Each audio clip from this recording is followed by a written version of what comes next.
ನಮಸ್ಕಾರ ವೀಕ್ಷಕರೇ, ನಾವಿವತ್ತು ವಿಷ್ಣುವಿನ 3ನೇ ಅವತಾರದ ಬಗ್ಗೆ ತಿಳ್ಕೊಳ್ಳೋಣ. 3ನೇ ಅವತಾರ ಬಂದು ವರಾಹ ಅವತಾರ, ಅಂದರೆ ಕಾಡು ಹಂದಿಯ ಅವತಾರ. ವಿಷ್ಣು ಈ ಅವತಾರವನ್ನು ಯಾಕೆ ತಾಳ್ತಾರೆ, ಇದರ ಹಿನ್ನೆಲೆ ಏನು ಅಂತ ತಿಳ್ಕೊಳ್ಳೋಣ ಬನ್ನಿ. ಪುರಾಣಗಳ ಪ್ರಕಾರ ವೈಕುಂಠವಾಸಿಯಾದ ವಿಷ್ಣುವಿನ ವೈಕುಂಠ ದ್ವಾರದ ಮುಂದೆ ಇಬ್ಬರು ದ್ವಾರಪಾಲಕರು ಇರ್ತಾರೆ, ಜಯ ಮತ್ತು ವಿಜಯ ಅಂತ ಹೇಳಿ. ಇವರು ಕಾವಲಾಗಿ ನಿಂತಿರುವಂಥ ಸಂದರ್ಭದಲ್ಲಿ ವಿಷ್ಣುವನ್ನು ಭೇಟಿ ಮಾಡಲು ಸನಕಾದಿ ಮುನಿಗಳು ಅಲ್ಲಿಗೆ ಬರ್ತಾರೆ. ಅವರಲ್ಲಿಗೆ ಬಂದಂಥ ಸಮಯದಲ್ಲಿ ಅವರು ವಿಷ್ಣುವನ್ನು ನೋಡಬೇಕಂತ ಹೇಳ್ತಾರೆ.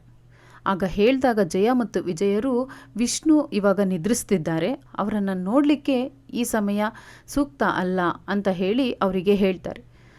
ಆ ಮುನಿಗಳು ಎಷ್ಟೇ ಕೇಳಿಕೊಂಡ್ರೂ ಸಹ ಅವರು ಒಳಗಡೆ ಬಿಡೋದಕ್ಕೆ ತಯಾರಿರೋದಿಲ್ಲ. ಆಗ ಮುನಿಗಳಿಗೆ ಕೋಪ ಬಂದು ಅವರಿಗೆ ಶಾಪವನ್ನು ಕೊಡ್ತಾರೆ. ನೀವು ಭೂಮಿಯ ಮೇಲೆ ರಾಕ್ಷಸರಾಗಿ ಹುಟ್ಟಬೇಕು ಅಂತ ಹೇಳಿ ಶಾಪವನ್ನು ಕೊಟ್ಟು ಅಲ್ಲಿಂದ ಹೊರಟೋಗ್ತಾರೆ. ಆಗ ಅವರು ವಿಷ್ಣು ಹತ್ರ ಹೋಗಿ ಬೇಡ್ಕೊತಾರೆ. ಆಗ ವಿಷ್ಣು ಹೇಳ್ತಾರೆ, ಈ ಶಾಪವನ್ನು ಬದಲಾಯಿಸೋದಕ್ಕೆ ನನ್ನ ಕೈಲಾಗೋದಿಲ್ಲ. ನಿಮಗೆ 2 ಆಯ್ಕೆನ ನಾನು ಕೊಡ್ತೀನಿ. ಒಂದು, ನೀವು ನನ್ನ ಭಕ್ತರಾಗಿ 7 ಜನ್ಮವನ್ನು ಎತ್ತಬೇಕು.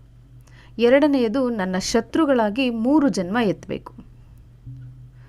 ಆಗ ಅವರಿಬ್ಬರು ಯೋಚನೆ ಮಾಡಿ ತಮ್ಮ ಪ್ರಭುವಿನಿಂದ ದೀರ್ಘಕಾಲ ದೂರ ಇರಲು ಸಾಧ್ಯ ಆಗೋದಿಲ್ಲ ಅಂತ ಹೇಳಿ 3 ಜನ್ಮ ಎತ್ತಲು ನಿರ್ಧರಿಸ್ತಾರೆ. ಈ ಶಾಪದ ಪ್ರಭಾವದಿಂದ ಹುಟ್ಟುತ್ತಾನೆ ವಿಷ್ಣುವಿನ ವಿರೋಧಿಯಾಗಿ ಜಯ ವಿಜಯರು 3 ಜನ್ಮವನ್ನು ತಾಳ್ತಾರೆ. ಅದರಲ್ಲಿ ಮೊದಲನೆಯದು ಹಿರಣ್ಯಾಕ್ಷ ಮತ್ತು ಹಿರಣ್ಯಕಶ್ಯಪ. ಹಿರಣ್ಯಾಕ್ಷನನ್ನು ಸಂಹಾರ ಮಾಡಲಿಕ್ಕಂತಾನೆ ವರಾಹ ರೂಪವನ್ನು ವಿಷ್ಣು ತಾಳೋದು. ಬನ್ನಿ, ಇದರ ಹಿನ್ನೆಲೆ ಬಗ್ಗೆ ನಾವು ತಿಳ್ಕೊಳ್ಳೋಣ.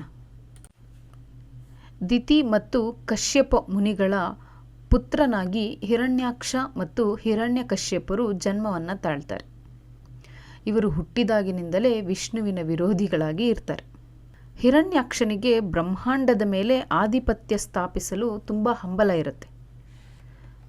ಆಗ ಅವನು ಬ್ರಹ್ಮನನ್ನ ಕುರಿತು ಕಠೋರ ತಪಸ್ಸನ್ನು ಮಾಡ್ತಾನೆ. ಅವನ ತಪಸ್ಸಿಗೆ ಮೆಚ್ಚಿ ಬ್ರಹ್ಮ ಅವನ ಹತ್ರ ಕೇಳ್ತಾನೆ, ನಿನಗೇನು ವರ ಬೇಕು ಹೇಳು ಅಂತ ಹೇಳಿ. ಆಗ ಹಿರಣ್ಯಾಕ್ಷ ಅಜೇಯತೆಯ ವರವನ್ನು ಕೇಳ್ತಾನೆ, ಅಂದರೆ ಸಾವಿಲ್ಲದ ಸ್ಥಿತಿ.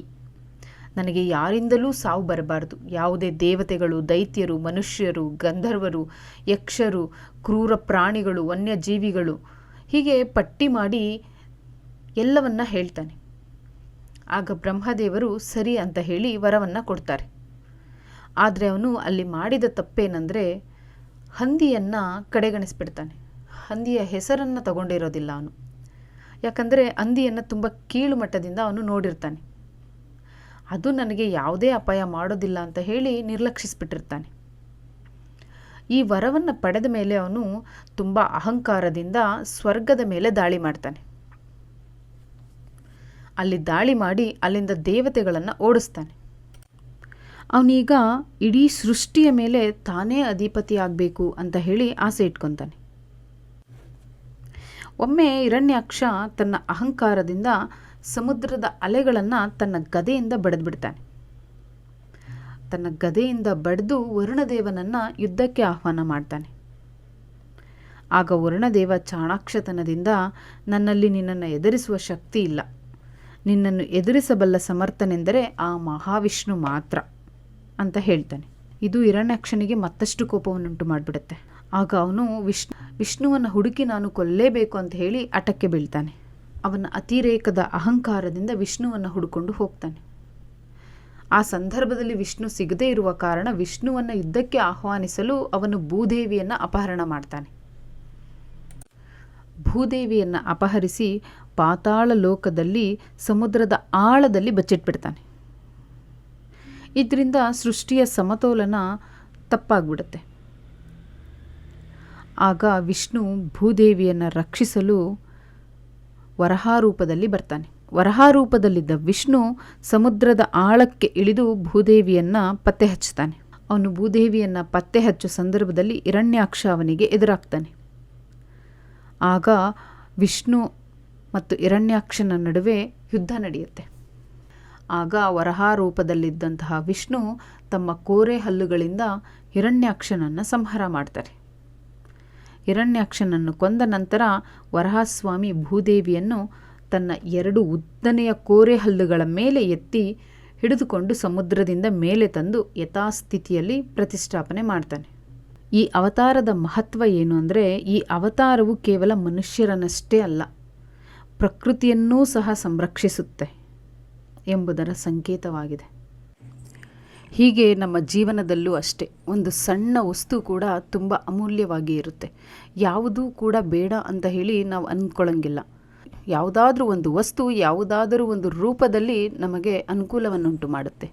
ಹೀಗೆ ಯಾವುದನ್ನೂ ಕೂಡ ನಾವು ಕಡೆಗಣಿಸಬಾರದು. ಎಲ್ಲದಕ್ಕೂ ಅದರದ್ದೇ ಆದ ಮಹತ್ವ ಇರುತ್ತೆ. ವಿಷ್ಣುವಿನ ವರಾಹ ರೂಪದ ಪ್ರಮುಖ ದೇವಾಲಯಗಳು ಎಲ್ಲಿದ್ದಾವೆ ಅಂದರೆ ತಮಿಳುನಾಡು, ಆಂಧ್ರ ಪ್ರದೇಶ, ಕರ್ನಾಟಕದಲ್ಲಿ ಇದೆ. ಶ್ರೀಮುಷ್ಣಂ ತಮಿಳುನಾಡಿನಲ್ಲಿದೆ. ತಿರುಮಲದಲ್ಲಿ ತಿರುಪತಿ ವೆಂಕಟೇಶ್ವರ ಸ್ವಾಮಿಯ ದರ್ಶನಕ್ಕಿಂತ ಮೊದಲು ಅಲ್ಲಿರುವ ಭೂವರಾಹ ಸ್ವಾಮಿಯ ದರ್ಶನ ಮಾಡಬೇಕನ್ನೋದು ಸಂಪ್ರದಾಯ ಇದೆ. ಕರ್ನಾಟಕದಲ್ಲಿ ಕಲ್ಲಹಳ್ಳಿ, ಮೈಸೂರು ಬಳಿಯ ಕಲ್ಲಹಳ್ಳಿಯಲ್ಲಿ ಭೂವರಾಹ ಸ್ವಾಮಿ ದೇವಾಲಯ ಇದೆ. ಇದು ಬಹಳ ಸುಂದರವಾಗಿದೆ. ಒಮ್ಮೆ ಭೇಟಿ ಕೊಡಿ. ಈ ಕಥೆ ನಿಮಗೆ ಇಷ್ಟ ಆಗಿದ್ದರೆ ಒಂದು ಲೈಕ್ ಮಾಡಿ, ಶೇರ್ ಮಾಡಿ, ಸಬ್ಸ್ಕ್ರೈಬ್ ಮಾಡಿ. ಧನ್ಯವಾದಗಳು.